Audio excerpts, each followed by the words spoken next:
I don't think they give Ankalaev an immediate rematch. They probably make him fight a few more times because they're going to try to make as much money as they can off of Alex Pereira and the light heavyweight division. So Dana White's definitely going to be rooting for Alex for sure.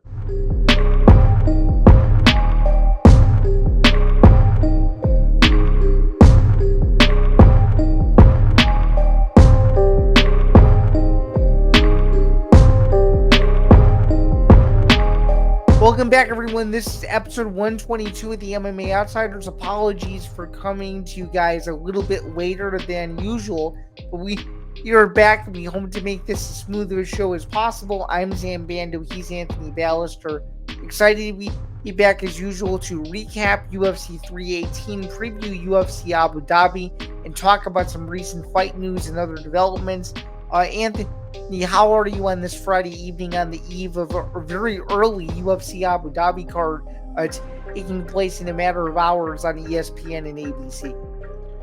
Definitely very excited. I know it's not a pay-per-view card; it's a fight night, but this almost feels like a pay-per-view card sort of. This is one of the better fight nights. Abu Dhabi always has a very exciting card. Obviously, we're going to be speaking about the fights that are going to be coming up that Dana White announced. So it's a very, very exciting time for fight fans, and I know we got football season as well. So just sports in general, we're starting to get really, really good in the good season. Yeah, for sure. So just a quick, a few quick housekeeping items, if you will, before we get going here. Again, you can subscribe to the Empty the Bench podcast network via YouTube. That's youtube.com/ETB network.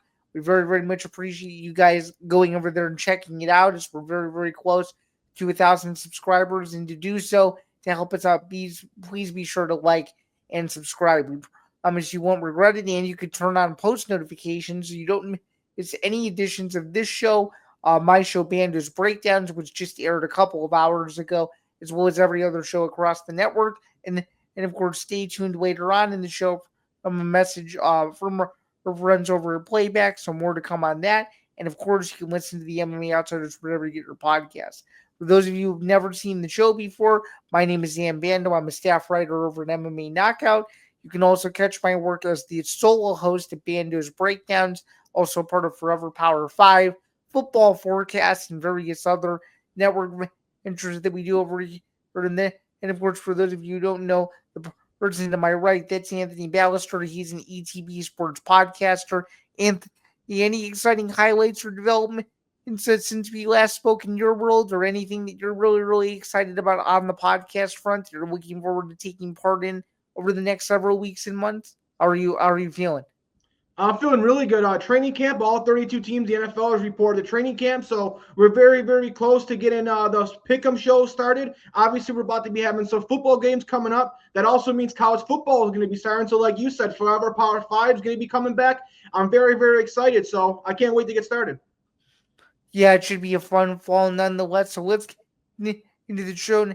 Oh, thanks again for the intros as always. So let's start with the biggest news of the week, and that was news that dropped on Tuesday night from UFC CEO Dana White across Instagram Live, and that was Dana White announcing the UFC 320 and UFC 321 events. So for the first time in about 15 or so years, there won't be a September UFC pay-per-view, but there will be an October one. The UFC returns to Las Vegas to begin the month of October, and that main event is going to feature a huge rematch in the same building that their first encounter took place in. That's Magomed Ankalaev versus Alex Pereira, number 2, for Ankalaev's UFC Light Heavyweight Championship.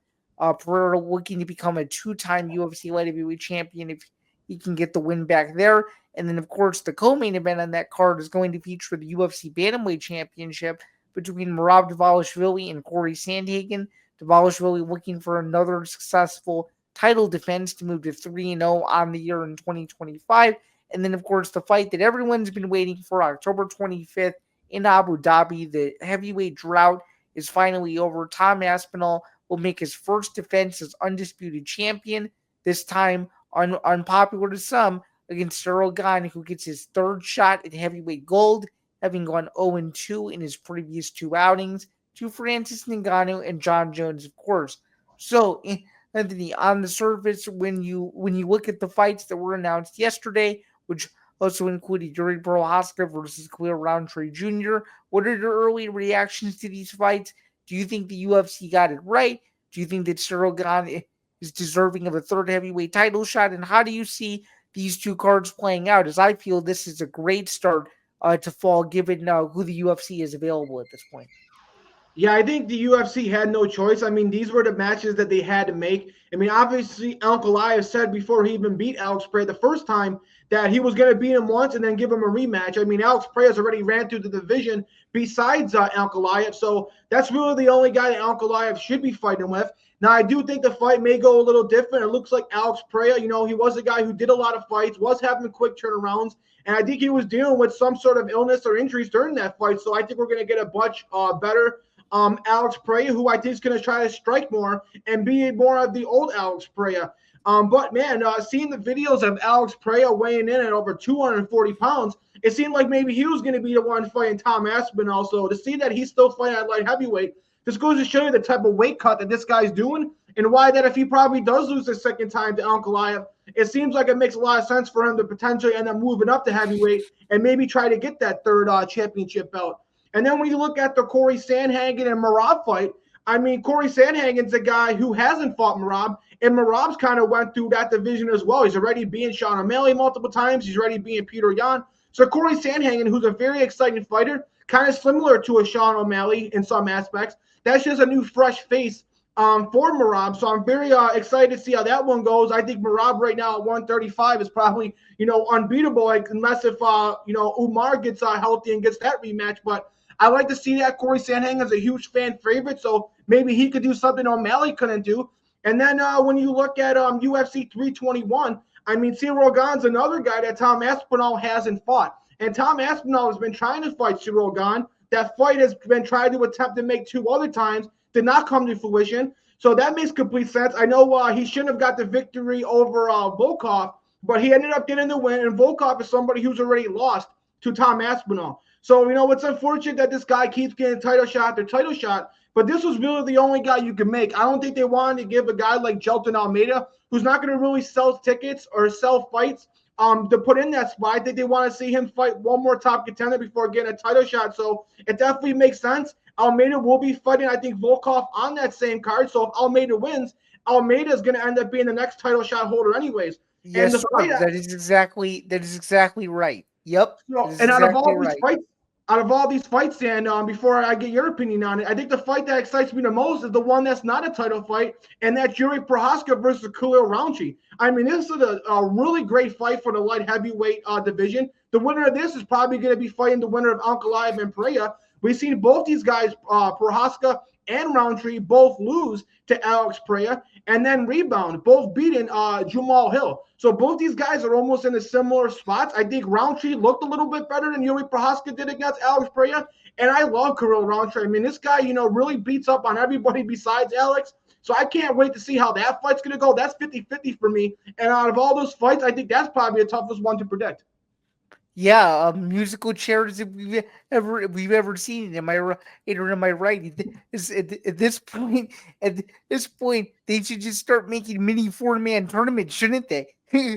Yeah, that's basically what the UFC's been doing. I like, having fights like this, having title fights and then title eliminators. So then we know who's going to be the next guy for the title. For sure. And I mean, I know I've gotten your opinion on some of these fights already, so I'm happy to get mine here. I think the pressure's on Pereira to beat Ankalaev because I have a sneaking suspicion that the UFC really isn't the biggest fan of Ankalaev, just given his fighting style and whatnot, and just given how many times he was passed over for a title shot before eventually fighting Pereira. I think there's more financial incentive for Pereira to win this fight from a business perspective. What do you think? Oh, 100%. I mean, Alex Pereira, along with Ilia Topuria, is 2 of the biggest stars. I mean, at one point before probably he lost, Alex Pereira was the biggest star in the UFC, and he was a moneymaker. I mean, he's going out and knocking out guys, and that's what the UFC wants to see is guys who could finish fighters and knock out guys. They don't like to see, these Dagestani or Russian wrestlers who aren't so lackluster and, have fans wanting to come and watch them. And Ankalaev's a guy who's been pushed over, like you said, and I think the UFC was really upset with his performance against Blachowicz when he had a chance to become the UFC light heavyweight champion. I mean, if that happened, maybe Alex Pereira does never even become a light heavyweight champion. But, That's not the way history went. And now Ankalaev, having the rematch, you knew if Alex Pereira was going to lose, he was going to get an immediate rematch. I mean, he deserves it. There's no one else in that division that deserves a title shot right now. And the UFC is definitely going to want Alex Pereira to win that fight, because if he wins, I don't think they give Ankalaev an immediate rematch. They probably make him fight a few more times, because they're going to try to make as much money as they can off of Alex Pereira in the light heavyweight division. So Dana White's definitely going to be rooting for Alex for sure. Yeah, but I guess that begs the question, is the UFC really ready to give Pereira a million rematch? Is because that's the dilemma that they would be facing if he wins that fight. I'm not so sure if they're ready for that, and I'm almost debating as to whether they actually cave in and let him go to heavyweight after saying for years they would never do it. What do you think? Yeah, I think if he wins the belt back, we probably see him fighting a guy like Carlos Alberg or the winner of Roundtree and Prohaska in a rematch. Especially if Roundtree wins, since that fight was closer than his other matches at light heavyweight. I could definitely see a Roundtree versus Alex Pereira too. And then they make Ankalaev fight a guy like Carlos Alberg or Alexander Rakic and make him go up the ladder again. They're not going to do an immediate rematch, because they're going to try to make as much money from Alex Pereira. If Alex Pereira loses, I mean, there's nothing they could do. They're not going to do a third fight after he lost back-to-back times. They probably just move the division along, unfortunately, not making as much money and having Ankalaev fight some of these other guys. And Alex Pereira maybe goes up to heavyweight, and maybe he gets pushed into a super fight. If Tom Aspinall goes out and beats Sorogan, if Jon Jones is not going to fight Tom Aspinall, maybe we see an Alex Pereira super fight with Tom Aspinall, because that would be a super fight that would sell a lot of tickets. For sure, I think the parity in the UFC is something to behold for sure. I'm going to have to disagree with you here slightly and say that I do think Pereira wins. I do think a trilogy here makes a whole lot of sense, and I know it's not a popular opinion, but it's simply because what other rivalry? This would be my counter argument to what you just said.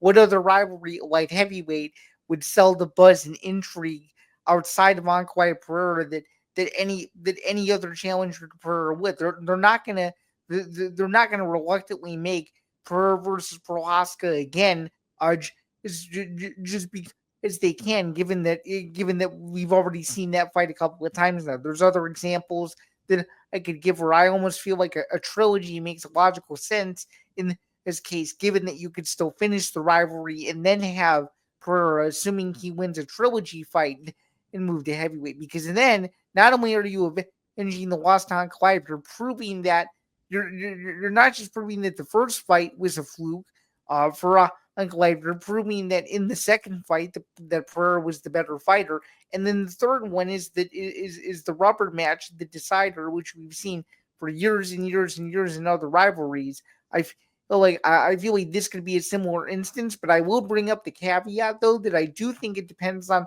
how the fight goes, because if Pereira knocks him out in 45 seconds and the fight isn't even close, it may be a situation like Nunes and Pena where the third fight never ends up taking place. If the fight is if the fight's really close and really entertaining and Pereira ends up winning, and maybe I could see the UFC going in that direction. But either way, I think the pressure is on Pereira to win this fight, because as you just alluded to, there's so many dominoes a division above where we don't exactly know what could happen. And we already know that if somehow, some way, Sorogan upsets Tom Aspinall, this entire bubble is going to burst before it even starts. So, yeah, that makes a lot of sense. The only thing I was saying about the third fight is I think the UFC is so scared of losing Alex as the champion.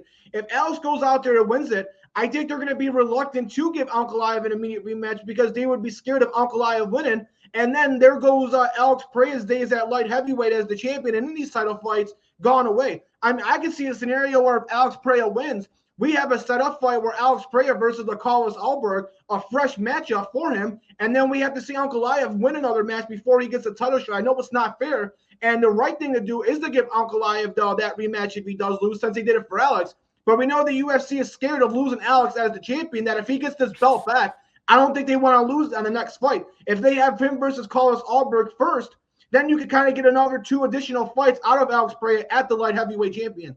So are you saying essentially that Ankalaev more than likely would have to fight the loser of Prohaska Humphrey Jr. in his next fight then? Because that's what I'm getting out of that. or the winner of that fight. If anything, probably the winner. I know if Fury Prohaska wins, that's probably the guy they don't want to see since Alex dismantled him so easily. He's gotten multiple opportunities, but if Roundtree wins, I could definitely see a scenario where Ankalaev fights the winner of that fight, and we get Alberg and Pereira as the next title fight, just to preserve Pereira for another 2 fights to where he could headline a card instead of having Ankalaev potentially beat Pereira for that 3rd time. And now you got Ankalaev as a champion for the foreseeable future. For sure. Before we gloss over this and move on to the next layer of the overarching story, if you will, what are your way too early predictions on Aspinall versus Gane? Do you think this is a slam dunk for Aspinall, or do you think that Gane will make the proper adjustments to actually give himself the best chance to win the UFC heavyweight title, given that his first 2 fights have not gone according to plan, if you will? Yeah, I think this fight will probably be a little closer than the Jon Jones fight, because Jon Jones was just able to exploit him so easily due to how great of a grappler and how great Jon Jones' ground game is.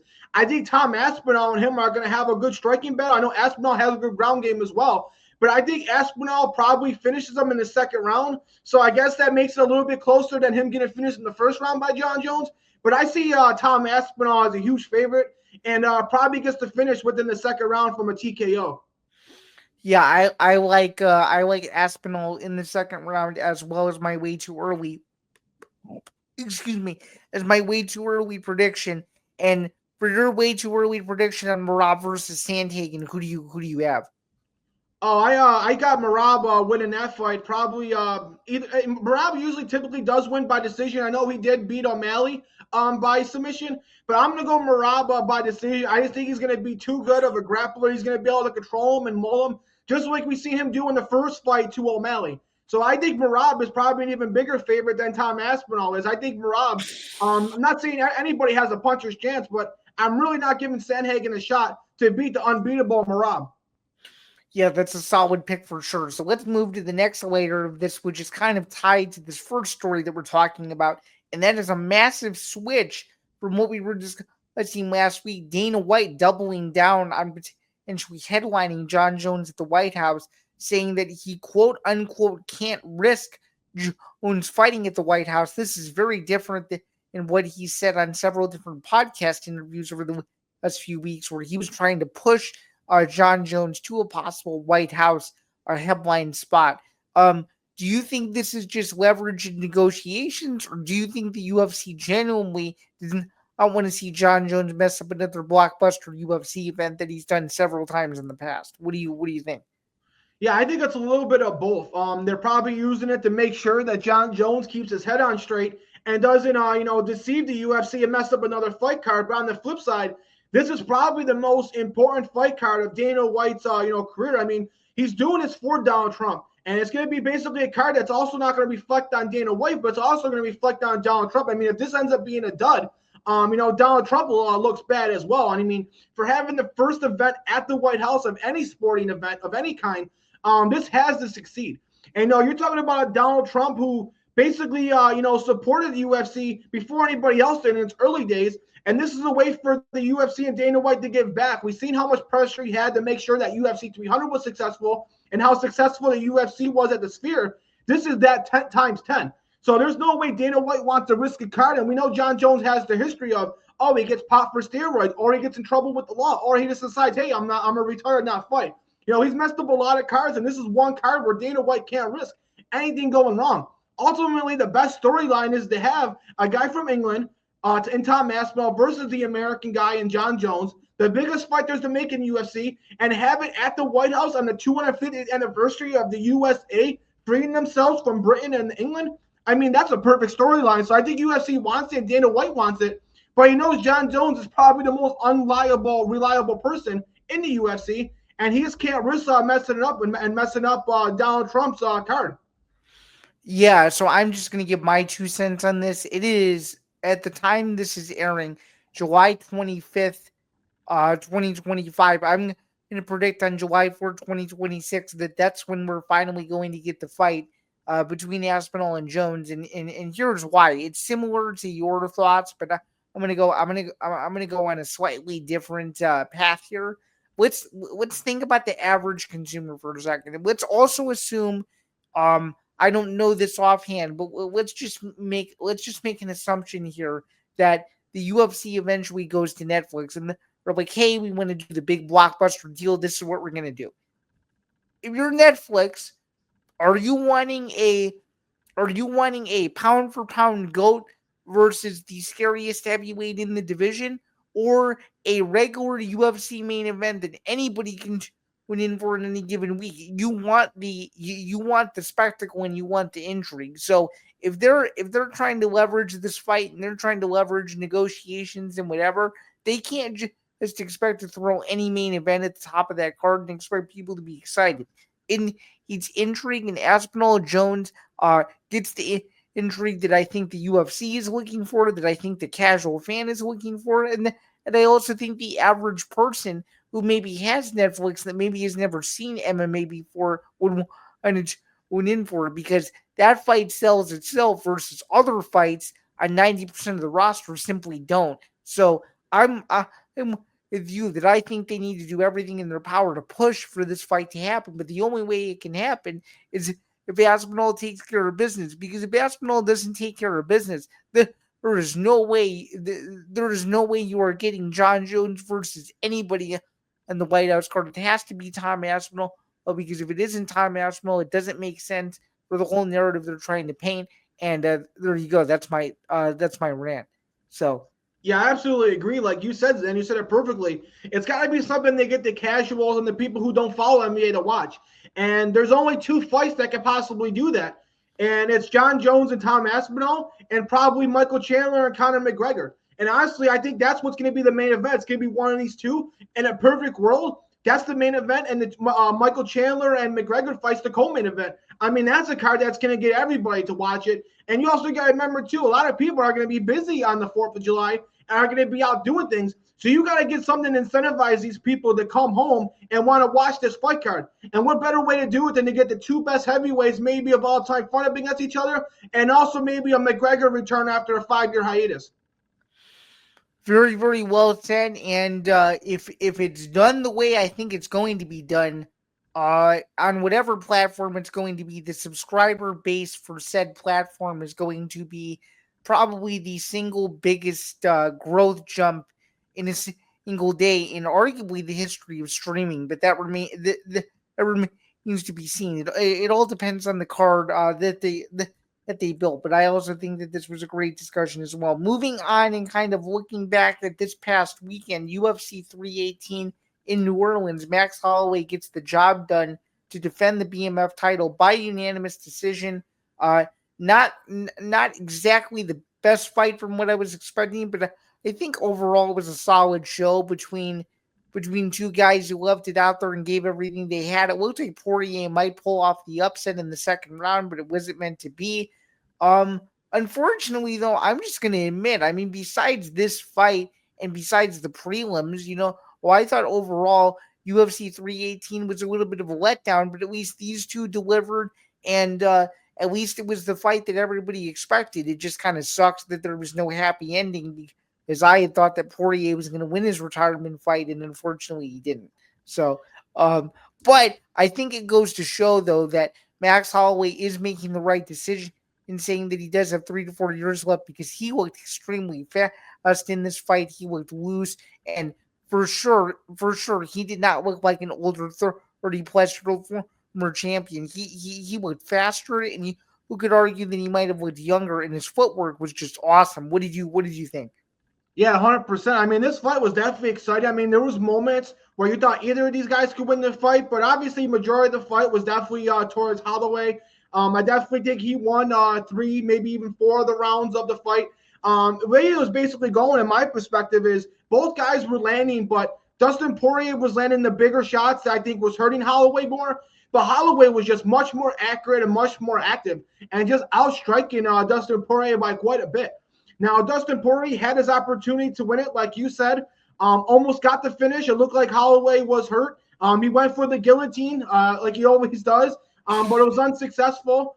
And man, Holloway at 155 is a very, very scary fighter. I mean, we've seen him basically dismantle Justin Gaethje, and then now, put a good beating on Dustin Poirier.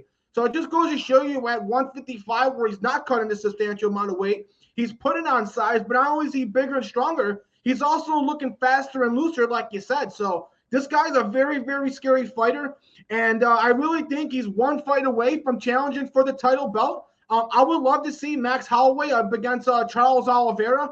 And if Max Holloway could go on and get another win at 155, I would love to see him and Ilya have a rematch where the BMF title is actually on the line. Technically, Ilya Topuria should already be the BMF title since he knocked him out already. But since the BMF belt wasn't up for grabs, I think this time it will. And at 155, the way Max Holloway's been looking, I mean, you got to give him a really good shot against Ilya, who does look unbeatable. But, man, when you look at this division, that would just be a tremendous fight. And that fight the first time was pretty close until Ilya did TKO Max Holloway. And now you're looking at a Max Holloway at 155 who's just dismantling guys like Dustin Poirier and Justin Gaethje.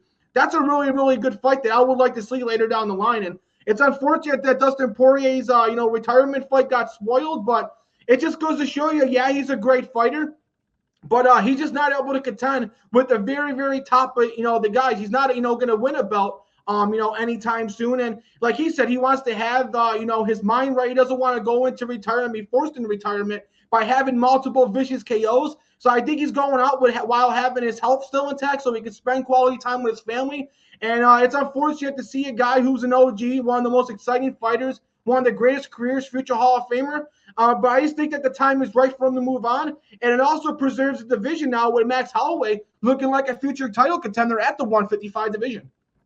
Yeah, I think you said it very well. And again, I think you just alluded to it too, that Max Holloway has tons of options. Charles Oliveira makes a ton of sense to me, even though he's going to have to take some significant time off, given how brutal that knockout was about a month or so ago. But overall, though, I do think he has various options. I actually think he could realistically sit around and wait, because I think personally, and I don't know about you, I think this is just an assumption. I don't know this for sure, but I think the logical next step for the UFC is to do Ilya versus Islam. What do you think? I mean, I think to have the former lightweight champion fight the current lightweight champion, given that the guy never lost the belt in the octagon, the storyline's built. So I think realistically, what Max Holloway should do is he should realistically sit back and wait to actually see how this division plays out, because it's very, very interesting. So yeah, I would love to see that fight. I mean, out of any fight the UFC can make, maybe besides Jon Jones Aspinall, I mean, Ilya Topuria and Islam for the actual pound for pound king is the most exciting fight. I mean, you're talking about two guys that look unbeatable. And honestly, I think Islam may be the only guy that can beat Ilya, and Ilya might be the only guy that can KO Islam. But I think the UFC really wants Islam to move up to 170. We're probably going to see him versus Jack Del Manalena probably get announced soon in November. And I think what they're probably going to have happen is have Islam maybe win the 170 belt, maybe defend it once or twice against maybe a Shavkat Rakhmonov, and then maybe have Ilya Topuria get a couple title defenses, and then you have a super fight maybe potentially at 170 where you got two guys who are double champs, you got two guys who defended the belt multiple times, and you got a guy in Ilya trying to become the first triple champ. I think that would be the super fight, and it also allows the division to get going, because there's a lot of fights at 155 for Ilya and a couple fights at 170 for Islam. Before we should see this happen, I think Islam should have to fight Jack Del Manalena and then fight Shavkat first. And then Ilya fights either Justin Gaethje or Arman Sarukian, maybe Patty, and then maybe a Max Holloway. So I think I would like to see two title defenses from Ilya. Maybe Islam win the title and defend it once, and then we get this super fight maybe late 2026. Yeah, I mean, I think all of those scenarios you just laid out are very, very logical too. I think there's multiple directions that UFC can take, but yeah, given that Islam is now at 170 pounds, him versus Jack Del Manalena makes a whole lot of sense, and that's a fight which is something we haven't talked about yet. That's a fight where I think Islam goes in there as a massive, massive favorite. What do you think? Yeah, I think his grappling is just going to be too much. I don't think Jack Del Manalena, I know he was able to do it against Bilal, but I think Bilal just had a terrible game plan. I don't think he's going to be able to keep it on the feet, and Islam can strike on the feet. He's a very good striker as well, just all around, and I just think Islam goes in there and smothers him and probably gets a submission win later in the rounds. Yeah, that's very, very well said, and I think that's a great way to cap what was a very, very interesting main event from UFC 318. We're going to go into some other reactions. There were a bunch of decisions to close out the night, but the early prelims and the prelims delivered some emphatic finishes. Were you impressed with some of these fights overall? And even though it was a difficult card to predict for you, you still did pretty well and went above 500, as did I. I beat you by one fight. Overall, though, predictions wise, we both did good. But what did you think overall of just some of the undercard fights, and what were your other big takeaways from the card outside of Dustin Poirier's retirement fight with Max Holloway? Yeah, I would just sum it up in one sentence. Just a lot of upsets, a lot of things that I did not see, coming, and a lot of people didn't see coming. I mean, a lot of people were picking Kopylov to beat Paulo Costa. And Paulo Costa looked very, very, sharp.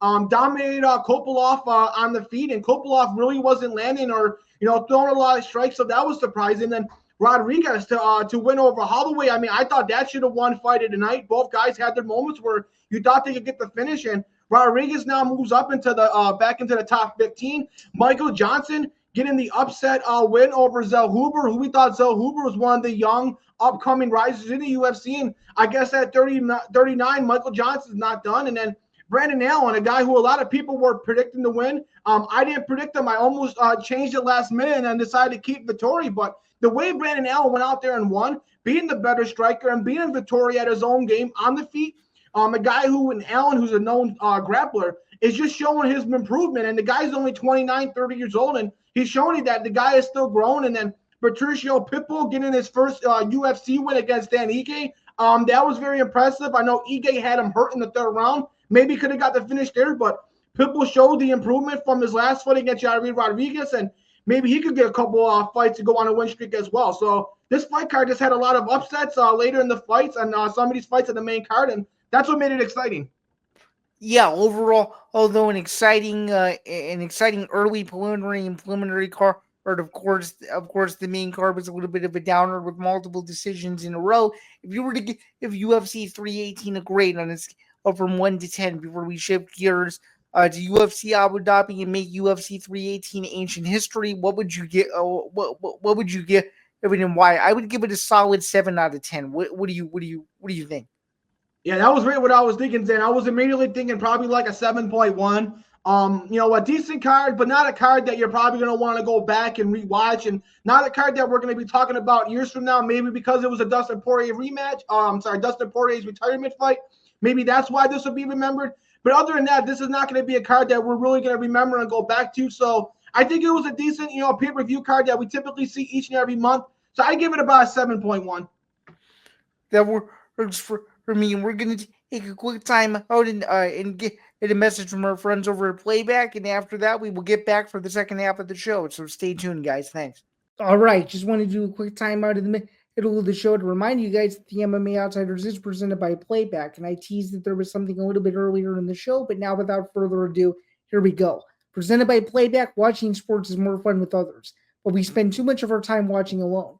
Playback is a virtual space where communities can stream live sports together with everyone perfectly synced up. Creators can hop on stage, deliver their own play-by-play analysis and commentary, and invite viewers up for Q&A. Playback makes watching sports fully interactive and a social experience. From playing fantasy sports, repping your favorite players and teams, and watching with the commentators and communities you care about. Win or lose, sports are best enjoyed together. Join our community by going to playback.tv/ETB Network to find out more, including our live stream schedule. You won't regret it. All right, so we go from New Orleans, Louisiana, back to the international roots. Now we go to Abu Dhabi with the main event and the middleweight division. Robert Whittaker versus Ranier de Ridder. In all likelihood, this is a UFC middleweight title eliminator, as the winner of this fight will be watching intently when Dricus du Plessis fight Thomas Chimaev next month in Chicago. This is a pretty big fight, but a pretty big step up in competition for Ranier de Ridder. Robert Whittaker is nowhere close to Bo Nickel, and Robert Whittaker, of course, has tons of championship experience. a lot of people picking DeRitter going into this weekend. I'm not, one of them. I actually think that Whitaker gets the decision win and puts DeRitter in positions that he's never been in before. And I also think his 20-2 record is a little bit misleading. What do you think? And do you think that we're going to see the Robert Whitaker revolt, given that he didn't fare too well in his loss to Hamza Chimaev last fall? What do you think? Yeah, I'm right with you, Zan. When it comes to this being a title eliminator, I feel like it's only a title eliminator fight for DeRitter. I think if DeRitter goes out there and wins it, he's fighting for the championship against either Hamzat or Dricus. If Robert Whitaker wins it, since he's had so many opportunities, he probably, I don't think, gets the next title shot. I think the next title shot probably goes to the winner of Kyle Bahayo and Imavov later this year. But if DeRitter wins, given his age and where he's at and what he's accomplished, yeah, he'll definitely get a title shot. And the UFC is definitely going to push him very, very quickly in this division. Former champion in another promotion, destroyed Kevin Holland, destroyed Bo Nickel, made easy work with him. And you're talking about a Robert Whitaker who does struggle with some grapplers. He struggled with Hamza Chimaev, and then he did struggle with Dricus as well. And DeRitter's definitely the much better grappler. He's got the longer length, the longer reach, the bigger fighter. But I'm right with you, Zan. I think Whitaker is the best fighter DeRitter's ever fought. I don't think DeRitter's ever been in the octagon with someone as skilled as Robert Whitaker. No, and I think Robert Whitaker is going to be able to keep this fight on the feet, and he's going to be able to outstrike him. He's going to be able to avoid the submissions, and he's going to be able to get past the first round, unlike he was able to do against Hamzat. I think this won't go that way. I think Whitaker keeps it on the feet, avoids the submissions, and wins this fight by decision over DeRitter. So I'm right with you, Zan. I agree. Yeah, it's not even it's not even close in my opinion either. Although Tapology does disagree with us. This is as of the time we're recording this. This is as of Wednesday evening. DeRitter at a 51% clip to win the fight. Whitaker at 49%. I'm sorry, I don't know what the Tapology community sees in RDR that lets me justify that he can win. And as someone who was there live to see him knock out Bo Nickel, I should have been more cautious, and I should have more than likely picked DeRitter. I don't believe I did at last memory check here. But I just think going from Bo Nickel to Robert Whitaker is too big of a jump, and I actually think the UFC is pushing him way too quickly.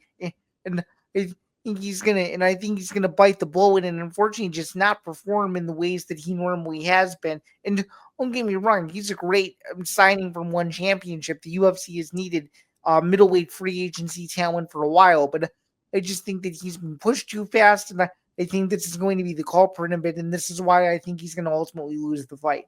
So yeah, and it's probably because of his age. It's probably why they're trying to push him so fast. Very, very good point. Let's move over to the co-main event, which was a surprise booking. Given when this fight was announced, former champion Peter Yan taking on the young rising Marcus McGee.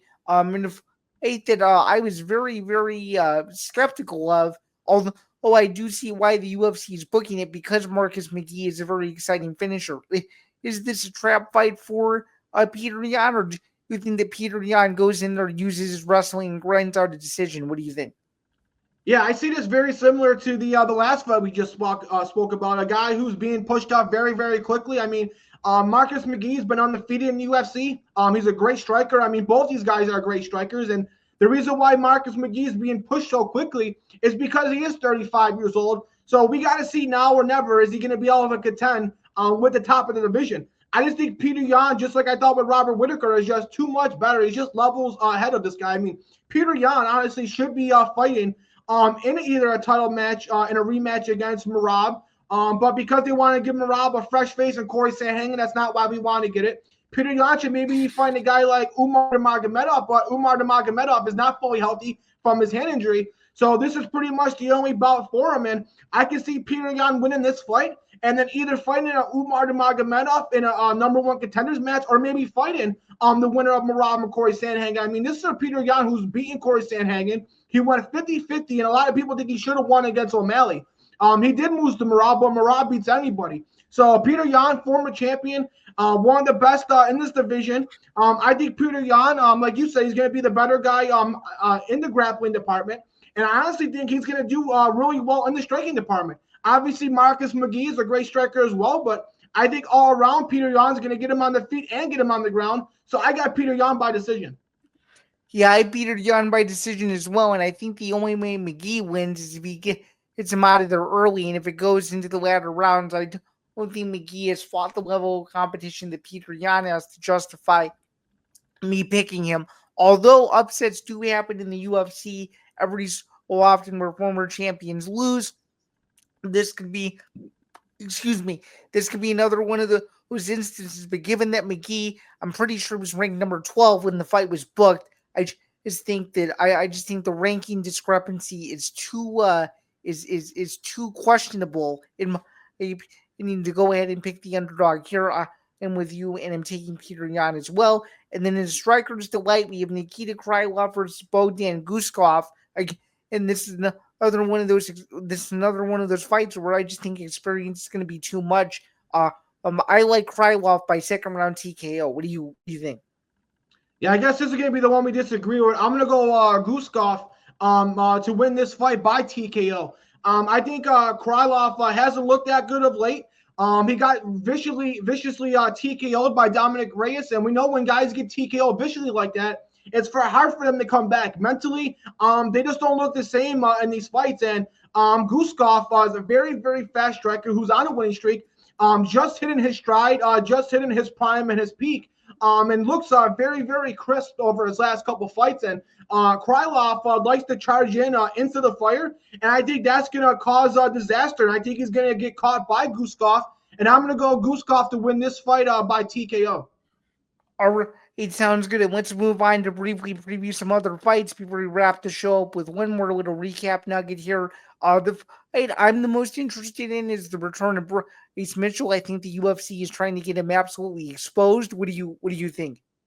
Yeah, I'm interested to see. I really don't know how it's going to go. I mean, him moving to a different weight class, he's going to be fighting at 135. So now he gets to go up against smaller fighters, and he does got a good grappling, wrestling base. So I'm interested to see. I really don't know how it's going to go, but I'm interested to see. I mean, if Bryce Mitchell goes out there and looks dominant, I mean, maybe he was just fighting in the wrong division for the last couple of years, and it's weird. Usually when fighters get older, they typically move up in weight classes, and Bryce Mitchell's trying to do the opposite. He's trying to move down.